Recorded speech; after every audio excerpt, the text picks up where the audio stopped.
में अचणो पवंदो आहे। एक बार नारद जी महाराज घुमंदे घुमंदे विया, स्वर्ग में ॾिठऊं हिकिड़ो माण्हू वीचारो टेंशन में, देवता ॾाढो दुखी, अखियुनि मां आंसू था निकिरनि।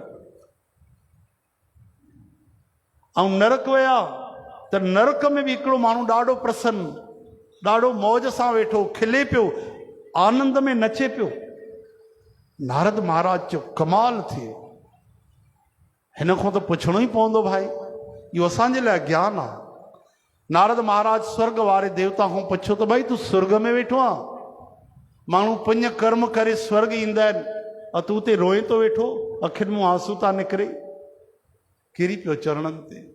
चई बाबा छा ॿुधायां, हे मुंहिंजी माला ॾिसो, हिन जा गुल मुरझाइजी विया आहिनि। हा, इन जो मतिलबु इहो आहे कि मां जेतिरा पुण्य कया हा, जेतिरा शुभ कर्म कया, उन जो फल पाए वरितो आहे, भोग भोगे वरिता आहिनि। हाणे मां वरी धरतीअ में वञी मृत्यु लोक में गर्भ में वञी किरंदुमि, पतो न आहे कहिड़ो संग मिलंदो, काॾे हली वेंदुमि, माया में न भटकी वञा, अरे पशु पक्षी न बणिजी वञा।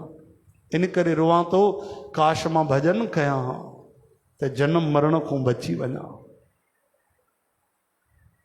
चओ हरे राम। नरक वारे माण्हू खां पुछऊं तूं त नरक में वेठो आहे, दुखनि में बाहि थी भरे, तूं ख़ुशि कीअं आहे? चवनि था बाबा ख़ुशि न कीअं न थियां, छो जो असांजे खानदान में, असांजे कुल में, असांजे परिवार में हिकिड़ो बालक पैदा थियो आहे जेको भगवान जो भक्त बणी वियो आहे, जिन संतनि जो सहारो खयो आहे, रोज़ सत्संग कंदो आहे, रोज़ कलाक कलाक नाम जपींदो आहे। बाबा हाणे मां बि दुखनि खां बचण वारो आहियां, मुंहिंजा वॾा बि बचण वारा आहिनि, अॻिते अचण वारी पीढ़ी बि तरण वारी आहे, सो जो हिकु बि अगरि भक्त पैदा थिए त 21 कुल तारे छॾींदो आहे। त मां ख़ुशि कीअं न थियां, हाणे नरक में न रहंदुमि मां। चओ हरे राम। बस इहा ई त श्रद्धा, इहा ई त आस्था आहे। वचन खणी वठो, भजन में लॻी वञो, बेड़ा पार, न त पोइ जनम मरण त हले थो अनंत सालनि खां, युगनि खां। वचन खणी वठो बाबा जन जो, संतनि जो, प्रभुअ जो, ऐं भजन कंदा रहो त आनंद ई आनंद।